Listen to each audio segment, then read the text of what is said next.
잘 지내신 줄 믿고 우리가 하나님 말씀 같이 나가도록 하겠습니다. 사사기 4장입니다. 사사기 4장 오늘 사사대전 세 번째 이야기 사사기 4장 1절에서 24절까지의 말씀을 다 같이 읽겠습니다. 사사기 4장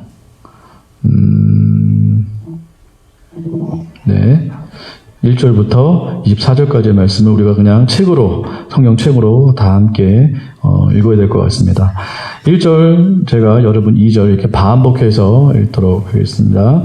에훗이 죽으니 이스라엘 자손이 또 여호와의 목전에 악을 행하매 하솔에서 등치는 가나안 왕 야빈의 손에 그들을 파셨으니 그의 군대 장관은 하루셋 학고임에 거주하는 시스라요.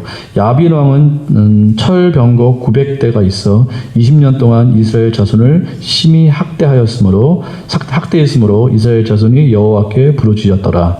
그때 랍비도세 아내 여선지자 드보라가 이스라엘 사사가 되었는데 그는 에브라임 산지 라마와 베델 사이 드보라의 종려나무 아래에 거주하였고 이스라엘 자손은 그에게 나아가 재판을 받더라. 드보라가 사람을 보내어 아비노함의 아들 바락을 납달리 게데스에서 불러다가 그에게 이르되 이스라엘의 하나님 여호와께서 이같이 명령하지 아니하셨느냐. 너는 납달리 자손과 스불론 자손 10,000명을 거느리고 다볼산으로 내가 야빈의 군대 장관 시스라와 그의 병거들과 그의 무리를 기손 강으로 이끌어 내게 이르게 하고 그를 내 손에 넘겨주리라 하셨느니라. 바락이 그에게 이르되 만일 당신이 나와 함께 가면 내가 가려니와 만일 당신이 나와 함께 가지 아니하면 나도 가지 아니하겠노라.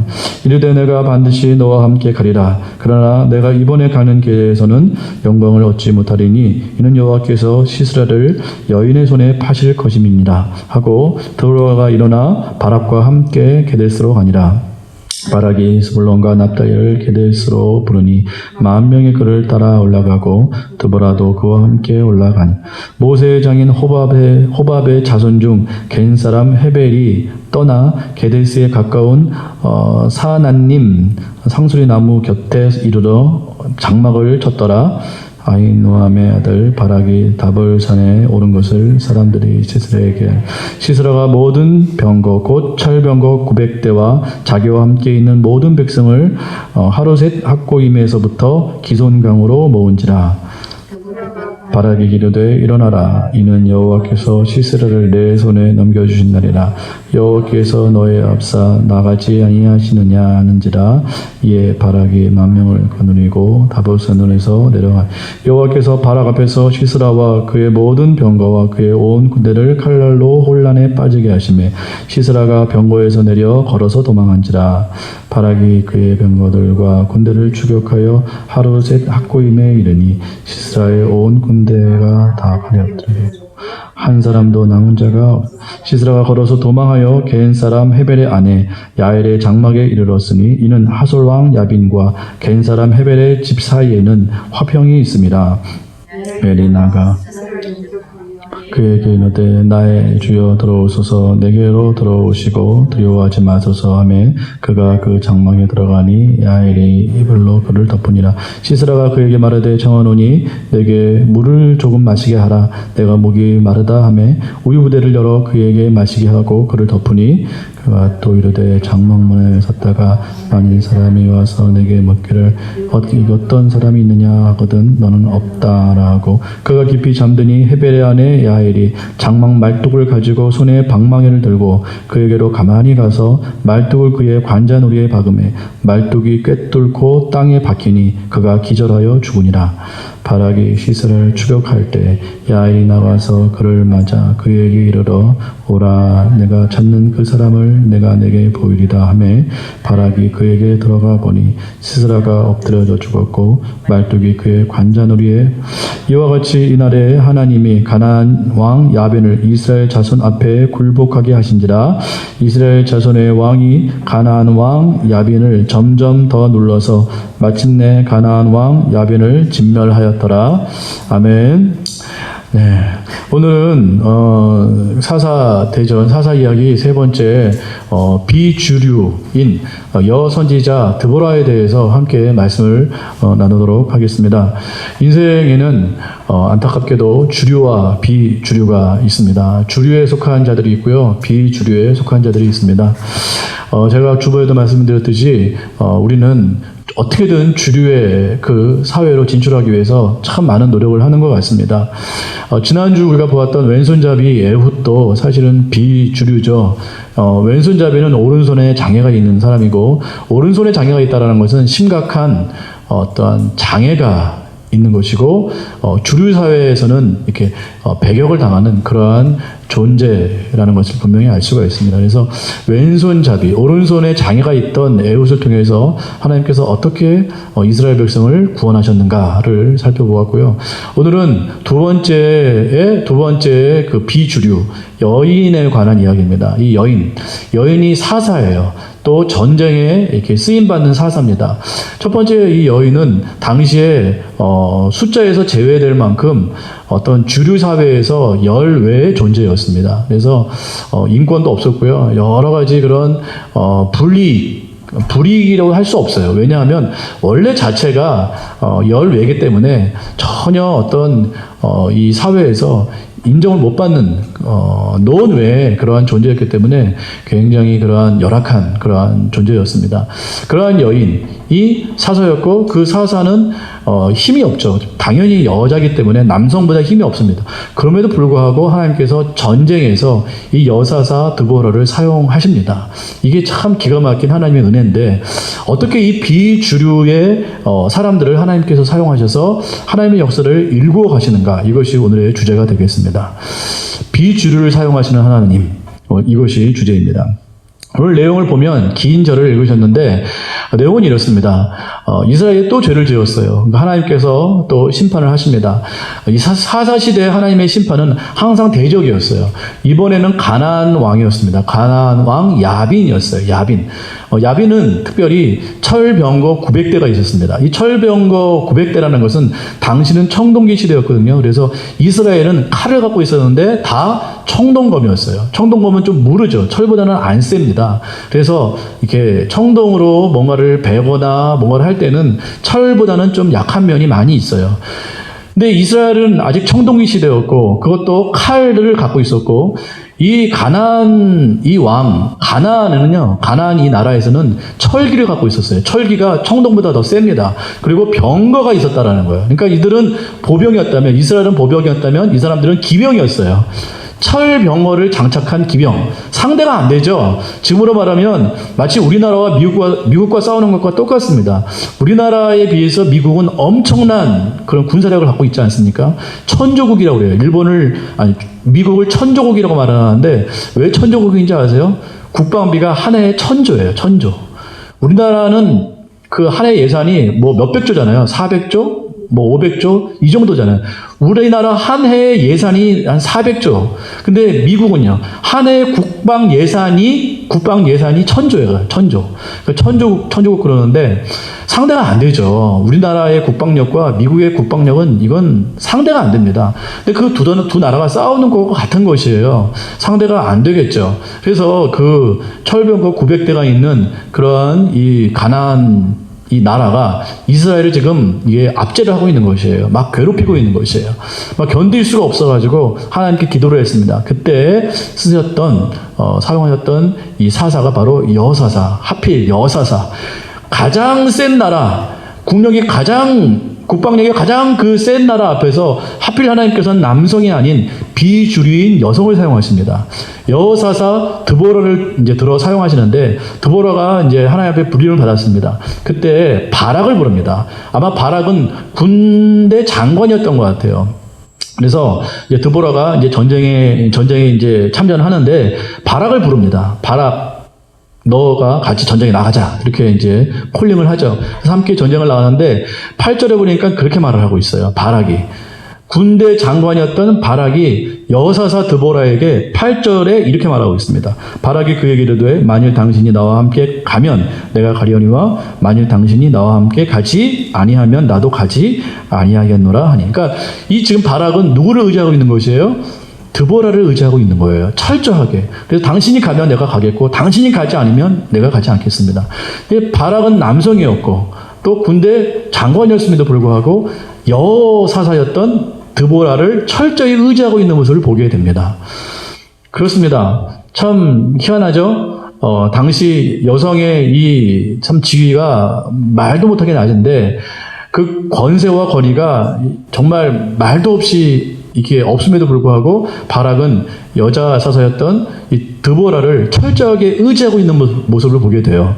그래서 하나님께서 15절과 같이 그렇게 이제 승리를 주십니다. 15절 말씀을 한번 눈으로 보세요. 여호와께서 바락 앞에서 시스라와 그의 모든 병거와 그의 온 군대를 칼날로 혼란에 빠지게 하심에 시스라가 병거에서 내려 걸어서 도망한지라. 이제 도망을 갔다라는 거예요. 하나님께서 승리를 주셨는데 이 내용을 보면 바락이 먼저 나간 것이 아니고 드보라가 이제 전쟁에 나가라, 이제 싸움에 나가라 이렇게 이제 외칩니다. 함께 이제 싸웠는데 이제 드보라가 어떻게 보면 최고의 장수죠. 최고의 그 사령관이 되어서 이 군대 장관이었던 바락에게 명령을 합니다. 자, 돌진해라 이렇게 명령을 하자 바락이 지금 돌진하고 있는 장면이에요. 돌진했는데 놀랍게도 청동 칼날을 갖고 있는 이 이스라엘 백성이 철병거 900대가 있는 이 가나안 나라를 이깁니다. 그들을 혼란케 해가지고 이겼다라는 거예요. 우리나라가 미국을 이겼다라는 것이에요. 이게 엄청난 일이죠. 하나님의 승리였다라는 것입니다. 그리고 시스라는 도망을 가게 되었다라는 것이죠. 참 이 이야기를 통해서 참 하나님은 아이러니하게 역사하신다라는 것을 우리가 볼 수 있습니다. 여성을 통해서 역사하신다. 철저히 비주류였던 여성을 통해서 하나님은 승리의 역사를 일구어 가신다. 그 다음 내용은 무엇인가? 시스라가 도망갔어요. 당시에 야빈하고 이 헤벨, 그러니까 야엘의 남편이 헤벨이었는데 헤벨과 이 야빈 사이에는 서로 이 관계가 있었어요. 그래가지고 시스라가 그걸 알았기 때문에 이제 이 헤벨의 집에 갑니다. 근데 마침 헤벨의 집에 그 아내였던 야엘밖에 없었어요. 그러니까 이제 말을 합니다. 시스라가 내가 당신 집에 내가 숨어야겠다, 피해야겠다 이렇게 말을 합니다. 그때 야엘이 들어오소서, 나의 주여 들어오소서. 그리고 이렇게 그에게 물을 먹입니다. 물을 달라고 그러니까 우유를 먹입니다. 우유를 먹이고 이불로 덮어줍니다. 근데 너무 전쟁에서 피곤한 나머지 쓰러져 잡니다. 이때 야엘이 참 대단하죠. 이 말뚝을 갖고 와가지고 말뚝하고 몽둥이를 갖고 와가지고 망치를 갖고 와가지고 말뚝으로 관자놀이, 시스라의 관자놀이에 말뚝을 박아가지고 쳐서 죽입니다. 뚫고 나가서 반대편으로 꽂혔다고 돼 있어요. 그러니까 완전히 이건 기절이 아니라 완전히 혼절해가지고 죽어버린 것이에요. 이 참 여성이잖아요. 야엘도. 그럼에도 불구하고 시스라를 말뚝을 박아서 죽여버립니다. 두 이야기의 공통점은 뭔가요? 드보라와 야엘의 공통점이 뭐예요? 여자라는 것이에요. 철저히 비주류였던 이 드보라와 야엘을 통해서 하나님께서 승리케 하시고 전쟁의 끝을 확실하게 내셨다라는 사실이죠. 이게 우리에게 시사한 바가 굉장히 큽니다. 하나님께서는 비주류였던 여성을 통해서 이와 같이 역사를 하셨다라는 것이에요.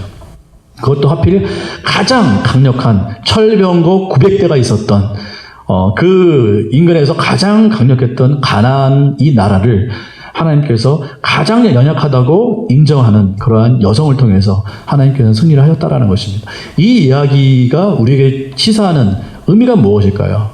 이 이야기를 통해서 하나님께서 우리에게 주시는 교훈이 뭘까요?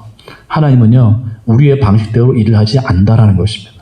하나님 우리가 생각하고 우리가 계산한 그 방법으로 하나님은 결코 그렇게 일하지 않으신다. 하나님은 주류 세계에서 통용하는 그 방법, 그 원칙, 그 능력을 통해서 일하지 않으시고 하나님은 우리가 예상하지 못하는 그 비주류의 어떤 그 상황을 통해서 그 힘을 통해서 그렇게 일하신다라는 것이 이 이야기를 통해서 우리에게 전해주시고 싶은 하나님의 마음이라는 것입니다. 하나님은 주류가 아니고, 우리가 생각하는, 우리가 강하다고 말하는 주류가 아니고, 우리가 연약하다고 말하는 그 비주류를 통해서도 얼마든지 역사하시는 그러한 능력이 하나님이시다라는 것을 우리로 하여금 깨우쳐 주시고자 한다라는 것이죠. 이것이 얼마나 큰 은혜인지 우리가 알 수가 없다라는 것입니다. 그래서 우리가 이 이야기를 통해서 첫 번째 우리가 담아야 될 교훈, 첫 번째, 하나님 뭐예요? 비주류를 통해서 역사하신다라는 것이에요. 하나님은 약한 것들을 통해서 일하신다라는 것입니다. 지난 시간과 비슷한 맥락이 있지만, 지난 시간에는 약점을 통해서 일하시는 하나님, 오늘은요, 비주류의 그 신분이지만 그럼에도 불구하고 그들을 강력하게 사용하시는 하나님, 이것이 오늘의 주제가 되겠습니다. 첫 번째 담아야 될 우리의 교훈, 하나님은 비주류를 통해서 역사하신, 대비가 되지 않습니까? 강력한 바락이, 남성이었던 바락이 여성이었던 드보라에게 의지하는 장면이 참 이게 아이러니해요. 그렇지 않습니까? 당연히 남성 중심이고 남성이 당연히 승리를 해야 될 그런 상황임에도 불구하고 어찌하여 남성은 벌벌 떨고 나가지 못하고 여성이었던 드보라를 의지해서 당신이 나가면 내가 나가겠습니다. 당신이 안 가면 나도 안 가겠습니다. 어떻게 이렇게 상황이 이렇게 바뀔 수가 있을까? 정말 이러한 위기의 상황 가운데 하나님은 강대한 또 주류이면서 중심이었던 이런 남성이 아니고 하나님은 철저히 비주류였던 이 여성을 통해서 대조하여 지금 말씀하고 있다라는 것입니다. 너희의 뜻대로 모든 일이 이루어지는 것이 아니다. 오직 하나님의 뜻으로, 하나님만의 방법으로 모든 역사와 승리를 일구어 가신다라는 것을 우리에게 철저하게 말씀을 해주고 있다라는 것입니다. 우리는 이길 수 있는 방법을 어느 정도 계산을 하고 있습니다. 우리가 세상을 살면서 나름 터득했어요. 나름 경험했습니다. 아, 이렇게 하면 이기겠구나. 그래서 그것이 경험이 돼서 우리의 안에 원칙으로 세워져 있습니다. 승리의 원칙들이 나름 다 있어요. 그걸 못할 뿐이죠. 나름 알기는 다 알아요. 세상은 역시 돈이구나, 권력이구나, 정치력이구나, 어떠한 힘이구나, 이런 우리 가운데 원칙이 우리가 습득되어 알고 있습니다. 그것을 원칙으로 삼아서 우리는 그 길로 나아가려고 무던히도 노력합니다. 그래서 어려서부터 아이에게 그 힘을 기르기 위해서 많이 투자합니다. 지금은 지식이 힘이기 때문에, 또 학벌이 힘이고 어떠한 그런 관계가 힘이기 때문에 참 투자와 노력을 많이 하는 것 같아요. 그래서 그렇게 쏟아붓습니다. 노력을 많이 합니다. 그것이 세상의 방법이에요. 그것이 승리할 수 있는 방법입니다. 주류 사회에 들어가기 위한 그것이 통로예요. 모든 사람들이 그걸 알고 있어요. 그래서 그 길로 다 같이 나가려고 합니다. 그 가운데 떨어져 나간 사람도 있고 성공한 사람도 있고 그렇습니다. 그러나 하나님께서 오늘 말씀하시는 이 승리의 내용은요, 전혀 그런 것과는 관계가 없다라는 것이에요. 그런 방법으로는 하나님의 승리를 이룰 수 없다라는 것입니다. 하나님의 궁극적인 승리는 인간이 생각하고 인간이 세운 그 원칙과 원리로 이루어지지 않는다라는 것이에요. 우리는 그것을 생각하고 그 길 따라 우리는 계속 추구해 나아가지만 하나님께서는 그와 같은 주류의 역사로 일을 이루시는 것이 아니고 비주류의 그러한 역사하심으로 승리를 일궈내신다라는 것입니다. 여러분들은 주류입니까? 비주류입니까? 한번 생각을 해보세요. 여러분 스스로 주류라고 생각하십니까? 아니면 비주류라고 생각하십니까? 많은 우리 한국 분들은 본인들이 중산층이다라고 생각을 하신대요. 그래서 더 나은 삶을 살려고 노력을 많이 하신다고 합니다. 우리는 대부분 비주류라고 생각하는데 영성은 비주류가 아닌 것 같아요. 비주류의 유익한 점이 뭘까요? 장점이 뭘까요? 비주류는요, 일단 야성이 있어요. 담대함이 있다라는 것이에요. 왜요? 그다지 잃을 게 없어요. 그러니까 이 야성이 있는 거예요. 담대하게 뛰어드는 것이에요. 그게 비주류의 장점이에요. 그게 아주 능력이라는 것입니다. 근데 내가 생각할 때 내 상황은 비주류인데 나의 영성과 나의 어떤 이런 마음가짐은 주류처럼 살 때가 참 많이 있어요. 뭔가를 지키려고 하고요. 뭔가를 이렇게 사수하려고 하고 뭔가를 빼앗기지 않으려고 하고 어떤 면에서 벌벌 떨고 뭔가 대담성이 없다. 이런 것은 바로 주류의 약점이라는 것입니다. 주류의 장점도 있어요. 어떤 힘이 있고 능력이 있겠죠. 그러나 정신적으로 약해져 있어요. 그것이 비주류의 약점입니다. 비주류의 강점은 뭐예요? 잃을 게 없기 때문에 담대할 수 있어요. 언제든지요. 하나님께서 말씀하셨어요. 그러면 언제든지 그 말씀에 순종할 수 있는 그 능력이 바로 비주류 가운데 있다라는 것이에요. 그게 비주류의 장점입니다. 여러분들은 주류세요? 비주류세요? 내 상황은 비주류인 것 같은데 여러분의 영성은 어떠십니까? 여러분의 영성도 그 비주류의 장점을 장착하셔야 될 줄 믿습니다. 여러분들은 비주류의 그런 능력을 가지시고 하나님께서 말씀하시는 그 순종의 영역으로 더 나아가셔서 하나님의 역사를 일궈내는 그러한 비주류의 그런 능력자들이 다 되시기를 소망합니다. 당시에 만약에 드보라가 여성이 아니고 남성이었다라고 생각을 한다면 어땠을까요? 그러면 과연 나아갈 수 있었을까요? 바락이 만약에 드보라의 위치였고 드보라가 바락의 위치였다면 아마 이 전쟁에 나아갈 수가 없었을 거예요. 왜냐하면 바락에는 아까 말씀드렸죠. 바락은 드보라 당신이 나가면 난 나가겠고 당신이 나가지 않으면 난 나가지 않겠다 이렇게 말을 하고 있거든요. 왜 그런가 하면 바락에게는 이미 선입견이 있었어요. 어떤 선입견인가 하면 이 전쟁은 이게 상대가 안 되는 전쟁이다. 왜냐하면 가나안은 벌써 철병거가 있잖아요. 상대가 안 되거든요. 사실 그 군 장비로만 따지면 상대가 안 되는 거예요. 그러면 그런 상황을 이 바락은 이미 알고 있었어요. 그러한 선입견과 그러한 한계 정신이 이미 안에 내재되어 있었어요. 그러니까 담대함이 떨어지는 거죠. 이게 주류의 이게 약점이라고 말씀드리지 않았습니까? 이 바락이 그러한 상황인 것이에요. 그래서 이 드보라를 의지하고 있었다라는 것이죠. 그러나 드보라는 비주류였습니다. 그는 잃을 것도 없었고 사회에서 그렇게 인정받는 존재가 아니었기 때문에 하나님께서 말씀하셨을 때 드보라는 담대하게 나아갈 수가 있었습니다. 그러니까 드보라는 담대합니다. 여러분 한번 읽어보세요. 드보라는 상당히 담대해요. 하나님께서 말씀하시자 그 말씀을 듣고 바로 진격해서 이스라엘 군대를 쳐서 무찔러 이겨버립니다. 바락 혼자서는 가능하지가 않아요. 왜냐하면 바락이 용기가 없어서가 아니고 이미 자기가 갖고 있는 한계 때문에 그렇습니다. 제한적인 한계가 있었어요. 나는 못해. 나는 할 수 없어.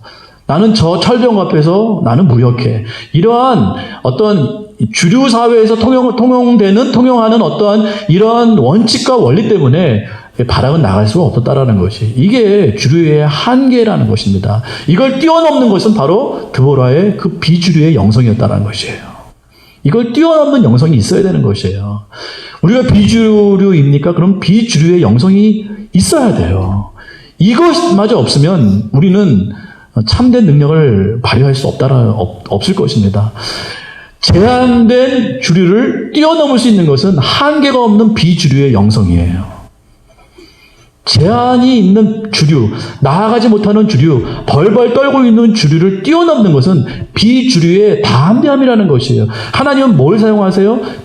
주류의 비겁함이 아니고 주류의 주저함이 아니고 오늘 보세요. 드보라처럼 비주류의 담대함을 사용하신다고요. 하나님은 항상 그러한 자들을 사용하셨어요. 성경을 보니까. 있는 자들, 이러한 자들의 어떤 기득권을 사용하신 적이 별로 없어요. 항상 비주류의 연약함, 그렇지만 담대한 이 영성을 하나님께서 사용하셔서 하나님의 승리를 일구어내셨다는 것입니다. 이게 비주류의 장점이라는 것이에요. 우리의 영성이 지금 어떻습니까? 비주류의 그 담대함을 우리가 지금 갖고 있습니까? 이게 있어야 되죠, 이게. 이게 있으면 진짜 능력자예요. 이 시대에도 쓰임받을 수 있는 능력자가 될 수 있습니다.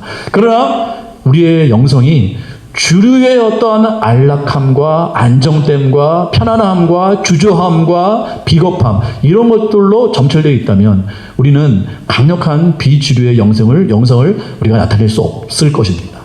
결정하셔야 돼요. 우리가 어떤 영성으로 우리가 무장할 것인가? 비주류의 영성으로 무장해서 하나님께서 말씀하셨을 때 담대하게 나아가 승리할 것인가? 바락처럼 주류 사회이지만 비겁함으로 말미암아 주저해서 나가지 못하는 그러한 연약한 자들이 될 것인가? 이 시대에 하나님께서 어떠한 영성을 원하실까요? 비주류지만 담대한 영성을 하나님께서는 요청하실 거라 저는 믿습니다. 우리가 그러한 자가 되어야겠죠. 우리가 그러한 믿음의 사람들이 되기를 간절히 소망합니다. 다윗이 목자였을 때 그는 철저히 비주류였습니다. 그렇죠? 그는 가정에서도 비주류였어요. 왜냐하면 형들이 앞에 7명이 있었는데 그 간택되는 설 안에 끼지 못했어요. 그래서 그는 열외였어요. 그러니까 다윗은 어렸을 때 목동이었잖아요. 그때는 철저하게 비주류의 삶을 살았습니다. 항상 목자였고 전쟁에도 나가지 못하고 항상 논외였고 그러한 존재였어요.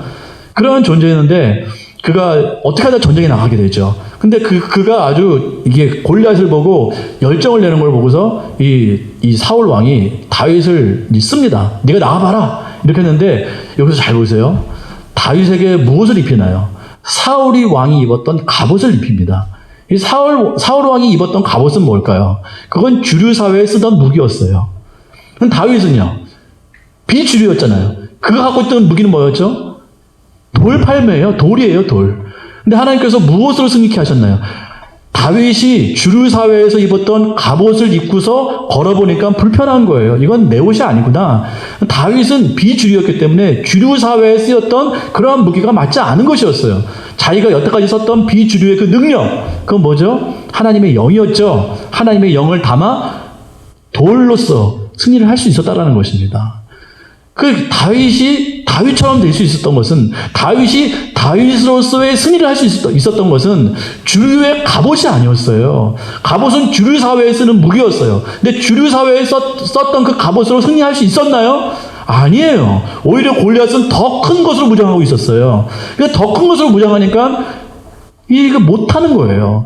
그러니까 이 사울 왕이 입었던 이 주류 사회에서 입었던 이 갑옷으로는 상대가 안 되는 것이죠. 등치도 산만하고 갑옷도 철갑옷이었고 이 갑옷으로 상대하기는 너무 버거운 것이었어요. 이때는 뭘로 상대해야 돼요? 비주류의 능력으로 나가야 돼요. 그건 하나님의 영이에요. 너는 칼과 단창으로 나가느냐? 나는 여호와의 그 만군의 여호와의 이름으로 나간다. 이게 비주류가 가질 수 있는 무기의 능력이거든요. 이것으로 승리해야 된다는 것입니다. 우리는 자꾸 갑옷을 입으려고 해요. 어떻게 하면 더 센 갑옷을 입을 수 있을까? 어떻게 하면 더 센 갑옷을 우리가 장착할 수 있을까? 그걸 우리는 생각을 한다고요. 아니요. 그렇게 나아갔다가는 골리앗 앞에서 더 큰 갑옷을 입은 골리앗 앞에서 100점 100패예요. 우리는 다른 방법으로 나가야 돼요. 그거 뭐예요? 비주류의 능력, 만군의 여호와의 뭐예요? 이름, 성령의 능력. 우리가 그것으로 나가야 될 줄 믿습니다. 하나님께서 그러한 자를 항상 사용하세요. 항상 그러한 자들을 사용하시더라고요. 그렇습니다. 우리에게도 비주류의 힘이 있어야 될 줄 믿습니다. 비주류 자체가 부족한 게 아니에요. 우리가 볼 때, 세상이 볼 때는 부족해 보이지만 하나님 보시기에는 절대로 부족한 것이 아닙니다. 오히려 그것이 능력의 역사로 나타낼 수 있는 조건이 될 수 있어요. 우리가 비주류임으로 말미암아 우리가 얼마나 야성이 있습니까? 다윗처럼. 그는 목동이었잖아요.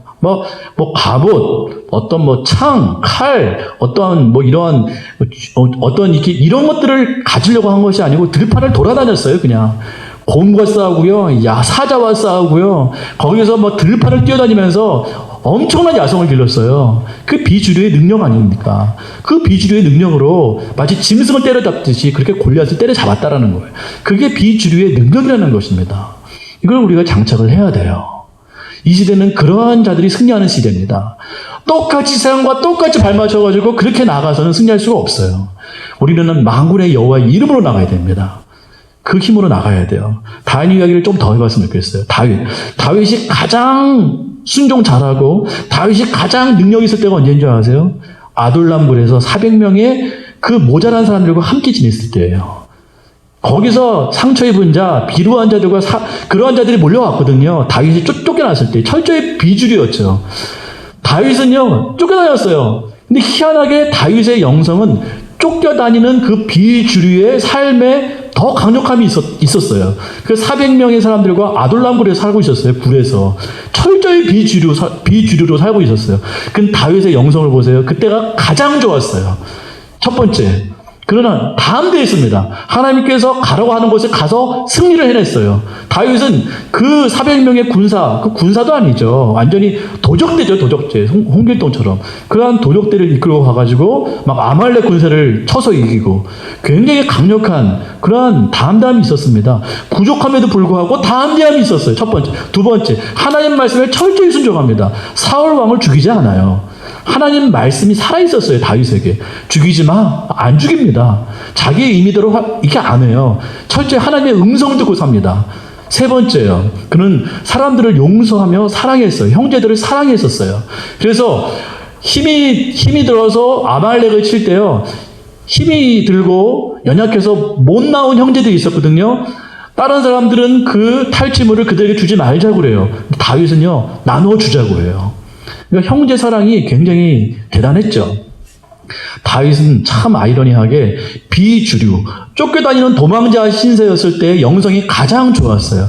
근데 언제부터 타락한 줄 아세요? 그가 주류 사회에 들어가면서부터 그의 영성은 타락하기 시작합니다. 왕이 됐어요. 일단 권력을 잡았어요. 두 번째, 승리를 계속했어요. 그러니까 연전연승했어요. 성경을 잘 보세요. 보시면 다윗이 연전연승, 왕이 돼서 연전연승하는 가운데 그 눈에 누가 보이는지 아세요? 모욕하는 밧세바가 보였어요. 그가 비주류를 살 때는 그런 것이 안 보였어요. 싸우느라고, 순종하느라고, 야성을 기르느라고 전혀 그런 것이 안 보였어요. 근데요, 자기가 이제 주류 사회에 들어가면서부터 목욕하는 밧세바가 보이기 시작하는 거예요. 그 눈에요. 이게 주류 사회의 타락이라는 것이에요. 이제 뭔가 기득권을 얻었어요. 뭔가 지키고 싶어요. 뭔가 편안해요. 나도 누리고 싶다. 나도 뭔가 이제 안정되고 싶다. 이렇게 나아가는 순간부터 그 다음에 눈에 뭐가 들어오냐면 밧세바가 들어오기 시작하는 거예요. 그때부터 죄를 지키기 시작하는 겁니다. 그때부터 영성을 잃는데 하나님 말씀도 안 들려요. 형제 사랑도 없어요. 자기의 충복이었던 누구예요? 우리아를 죽여버리잖아요. 자기 탐욕으로. 이게 말이 됩니까? 그전에는 형제를 그렇게 사랑했던 다윗이, 그렇게 400명의 군사를 이끌고 그렇게 담대하게 나갔던 그 다윗이 금방 영성을 잃어서 하나님 말씀도 안 들려, 담대함도 사라져, 형제 사랑도 없어져. 이게 다윗의 한계입니다.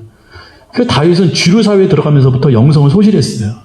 여러분, 어떻게 우리가 주류 사회로 들어가는 게 중요하겠습니까, 여러분? 우리는 주류 사회에 들어가는 것이 목적이 아니에요. 우리는 하나님께서 주시는 그 영성을 가지고 세상을 깨우는 것이 우리의 목적입니다. 그게 성도로서의 마땅한 본분이에요.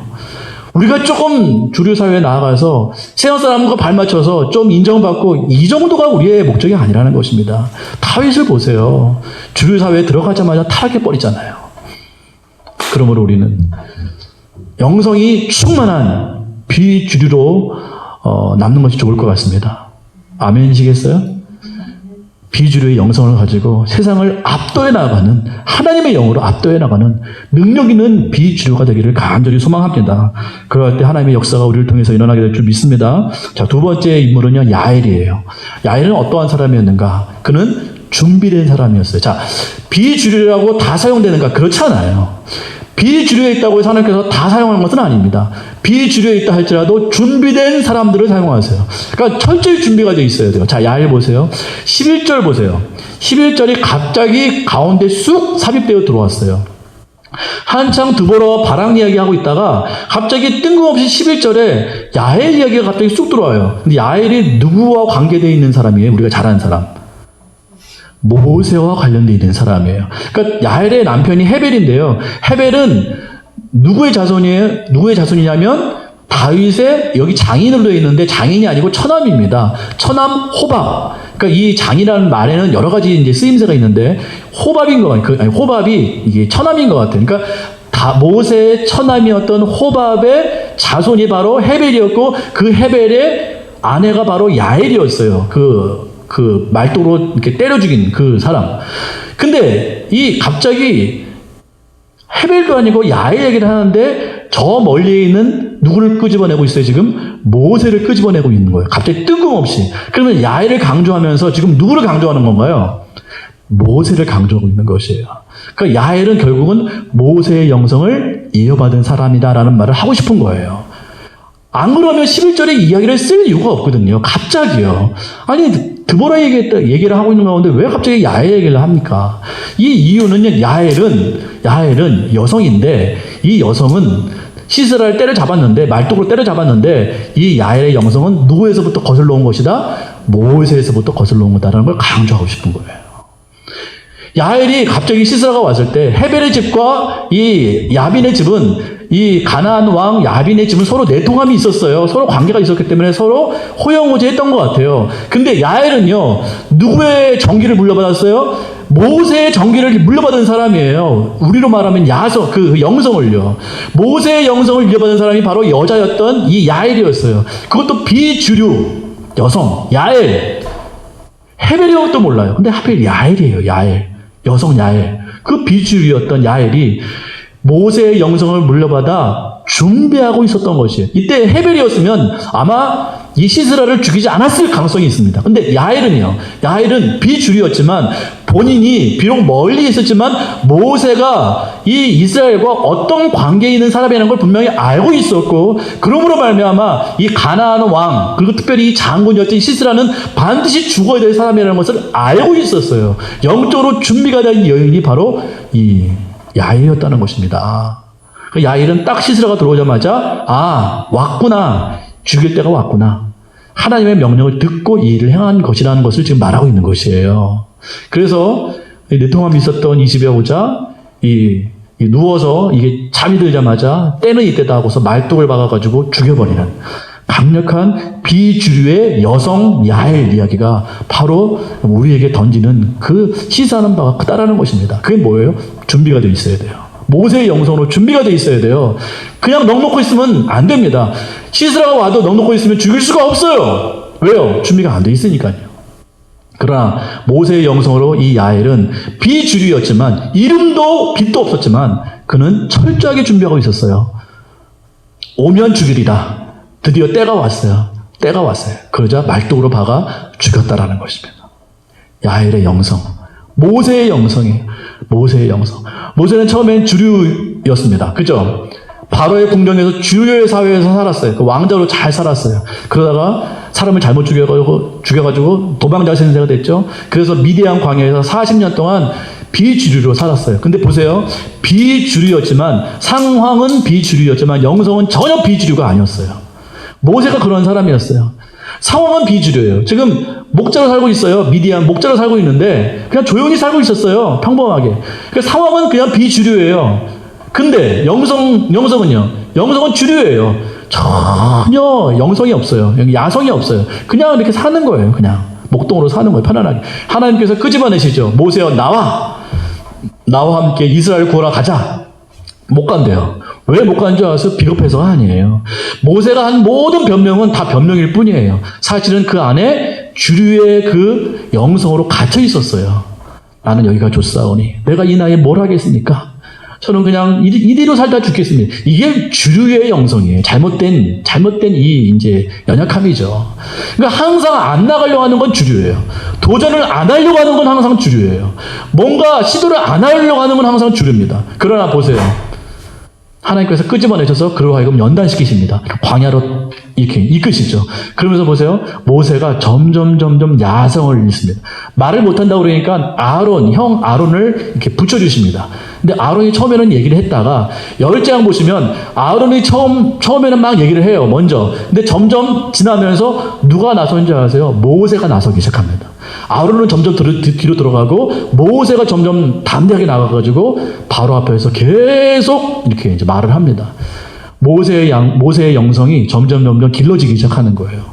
비주류의 담대한 영성으로 이렇게 나가기 시작합니다. 그래서 광야는 사실 비주류의 장소잖아요. 거칠고 험악하고 그 거친 광야를 이끌었던 사람이 바로 모세였거든요. 그는 비주류였지만 주류의 그런 어떤 연약함을 갖고 있었지만 하나님께서 이끄셔서 점점 비주류의 강력한 담대한 영성으로 이제 환골탈태가 되기 시작합니다. 그래서 거친 광야 40년을 이끌었던 사람은 바로 비주류의 영성을 장착했던 모세였어요. 그 영성을 물려받은 사람이 바로 비주류였던 야엘이라고요. 그는 자기가 지금 가나안 이 관계잖아요. 가나안과 이 가나안 나라와 연결돼 있잖아요. 사실 주류 사회예요. 사실은 야엘의 집은 비주류가 아니고 주류였어요. 근데 보세요. 야엘은 비주류의 영성을 하고 있었어요. 내가 언젠가 오면 때려잡으리라. 하나님의 말씀을 야성이 있었어요. 자기의 집안을 생각하지 않았어요. 그런 때가 오자 하나님 말씀에 순종하여 즉각적으로 사단, 그 악한 대적을 때려잡는 그런 강력한 영성이 있었다라는 것입니다. 그 영성이 어디서부터 왔어요? 광야의 삶을 인도했던 모세에서부터 왔다라는 것이에요. 그걸 지금 본문을 강조하고 있다라는 것입니다. 여러분, 어떻습니까? 우리는 주류입니까? 비주류입니까? 오늘 여러분 진단해봤으면 좋겠습니다. 저희 말씀드려서 죄송한데, 아까 광고 말씀드렸듯이 저희가 DTS를 섬기기로 했는데, 왜 섬기기로 아내와 결정을 했냐 하면, 사람이 우리 교회에 많건 적건 간에 중요한 건 저의 마음인 것 같아요. 아, 우리의 마음이 자꾸 고착화되는구나. 뭔가 어디 머물려고 하고 있구나. 뭔가 대구를 깨우고 대구를 일으켜야 되는데, 지금 모든 이 나라가 대구뿐만 아니에요. 다 지금 영적으로 잠들어 있어요.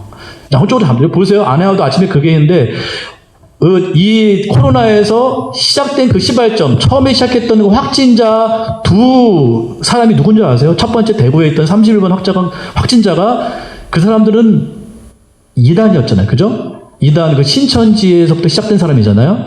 그러니까 우상숭배하는 사람. 하나님께서 가장 싫어하는 우상숭배의 그 사람이 바로 31번 확진자였고요. 요번에 이태원에 나온 사람은 누구죠? 게이예요. 동성애자라고요. 하나님께서 가장 싫어하는 그 음란. 이 세상에서 지금 하나님께서 가장 지금 이렇게 경고하시는 그 죄가 바로 음란함의 죄거든요. 패역함의 죄. 이게 우연인 줄 아세요? 우연 아닙니다. 하나님께서 뭔가 경고를 하고 있는 거예요. 이 악의 출몰의 근원이 바로 우상숭배와 동성에서 나왔다라는 건 이건 우연이 아니죠. 영적으로 분별하셔야 됩니다. 하나님께서 이 땅 가운데 지금 경고하고 있는 거예요. 이 세상 가운데. 미국도 예외가 아니고 유럽도 마찬가지입니다. 동성애의 천지예요. 천지. 하나님께서 지금 우리 이 땅 가운데 지금 흔들고 계시는 거예요. 우리가 다 지금 죽어 있잖아요. 깨워야 되는데, 영적으로 깨워야 되는데, 우리가 하나님 앞에서 무엇하면 어떻게 살 것인가. 우리가 잠시 왔다 가는 세상인데, 하나님 앞에 우리가 비주류의 영성을 가지고 살아야 되는데, 저조차도 뭔가 지키려고 하고, 뭔가 안정을 추구하려고 하고, 뭔가 이렇게 자꾸 노후를 생각하게 되고, 뭔가 이렇게 안락한 삶을 자꾸 추구하려고 하는 그런 연약한 모습이 있더라고요. 깨워야겠구나. DTS는 선교단체라 뭐 돈과 상관이 없습니다. 가서 그냥 순종하는 거, 가서 그냥 섬기는 거예요. 항상 김밥만 먹고 간사도 부족하고 뭐 참 그렇죠. 근데 가서 저희도 가서 연약하지만 부족하지만 적은 시간이지만 가서 이제 순종해 보려고요. 가서 거기서 몇 명 안 되는 그 DTS 사람들 같이 예배할 때 저희도 같이 예배하면서 깨워 보려고요. 그런 마음 가지고 섬기는 겁니다. 안 가면 좋죠. 뭐 돈 주는 것도 아닌데. 죄송한 표현이지만. 그냥 가는 거예요. 가서 섬기면서 같이 하면서 우리의 유익보다는 물론 우리에게도 유익함이 있습니다. 가면 좋은 말씀 듣고 유익함도 있겠죠. 그러나 1차적으로 나아가는 이유는요.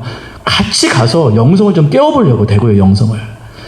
이게 이 시대에 필요한 하나님께서 요청하시는 우리에게 요청하시는 영성이라는 것이에요. 우리가 이 마음이 있어야 됩니다. 지금은 잠잘 때가 아니에요. 지금 뭔가 지킬 때가 아닙니다. 지키려고 하는 자는 다 하나님께서 말씀하셨습니다. 지키려고 하는 자, 움켜쥐려고 하는 자, 그 사람들 다 죽을 거라고 말씀하셨어요. 오히려 죽기를 원하는 자는 살 거라고 말씀하셨어요.